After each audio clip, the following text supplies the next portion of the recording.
What if a seer from the 16th century and a futurist from our time were actually looking at the exact same event? Sounds kind of crazy, right? But today we're diving into this really strange, fascinating link between an ancient prophecy and the artificial intelligence that's literally shaping our future. So, let's get into it.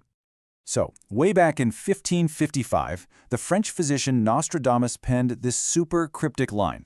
For centuries, people have been trying to figure out what he meant, seeing everything from dogfights in the sky to nuclear bombs. Now, it's really easy to just wave this away, but it makes you ask a pretty compelling question. So, what are we really looking at here? Is it some kind of supernatural prediction from the past? Or did Nostradamus, who was a deeply educated guy for his time, just recognize a deep, repeating pattern in how humans operate? A cycle of innovation, followed by disruption, and then transformation that feels like it's hitting a whole new level right now. And that brings us right to our own modern anxieties. The old fears of fire falling from the sky have been replaced by something way more complex, and maybe even scarier: the rise of artificial intelligence, and the very real possibility of a future that we can no longer control. Okay, so the central issue that scientists are really wrestling with is this. It's called the alignment problem. And this isn't about AI becoming evil, like in the movies. No, it's about the risk of giving a hugely powerful intelligence a goal that it pursues so single-mindedly, so relentlessly, that it ends up causing a total catastrophe without even meaning to. This is probably the best way to understand it, the famous paperclip maximizer thought experiment. You give an AI a simple, harmless goal: make paperclips. But the AI is a superintelligence. It thinks, well, what's the best way to make the most paperclips? And it concludes that it should turn everything in the universe, including us, into paperclips. It's not being malicious, it's just being terrifyingly good at its job, with absolutely no concept of human values or, common sense. And hey, this isn't just some abstract idea from a philosophy class. We've been exploring this exact fear for decades in our stories. Think about it. HAL 9000 from 2001, Skynet from the Terminator. Our science fiction is basically a giant collection of warning labels about what happens when a machine's logic doesn't align with our survival. But the threat, it isn't just existential or something for a sci-fi movie. It's also economic. And it is coming at us fast. An influential study from Oxford University put a number on it. That number, 47%, is the estimated share of jobs in the US that are at a high risk of being automated in the coming decades. Almost half. And look, we're not just talking about routine manual labor anymore. That ship has kind of sailed. AI is now getting incredibly good at complex cognitive tasks. We're talking reviewing legal documents, diagnosing diseases, analyzing financial markets. These are the jobs we always thought were safe, the ones protected by the need for human creativity and judgment. Well, that protective wall is crumbling, and it's crumbling fast. Okay, so for all that doom and gloom, there is an incredible flip side. The same technological forces that are creating these huge risks are also unlocking abilities that we have, until now, only dreamed of. At the absolute heart of this revolution is quantum computing. Now stick with me here. A regular computer bit is basically a light switch. It's either on or it's off, a 1 or a 0. Simple.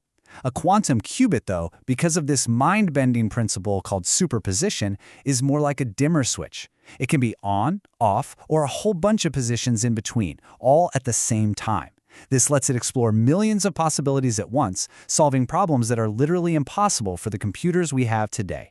So just to put that power into perspective, Google had a quantum machine that did a calculation in 200 seconds. That same calculation would take the world's most powerful supercomputer an estimated 10,000 years. I mean, that's not just a small step up, it's a fundamental leap into a completely new reality of computation. And what can you do with that kind of power? Well, it could help us design brand new medicines, molecule by molecule. It could let us create incredibly accurate climate models to help us fight global warming. And yep, it could even be used to supercharge the development of AI itself, which, could be for better or for worse. So how does all of this tech actually work together? Well, let's take one of humanity's biggest, most ambitious goals: building a settlement on Mars. It's the perfect example of all these technologies converging. You would need a quantum AI just to calculate the fastest, safest route to get there. Then you'd need autonomous robots to go build the habitat before any humans even arrive. And once people are there, you'd need a sophisticated AI just to manage the delicate life support systems, the air, the water, the power. See? None of these can do it alone. They all have to work together. So this convergence of AI, of robotics, of quantum computing, it seems to be leading us toward a very specific, predicted moment in time, a moment that some people believe will change humanity forever. It's called the technological singularity.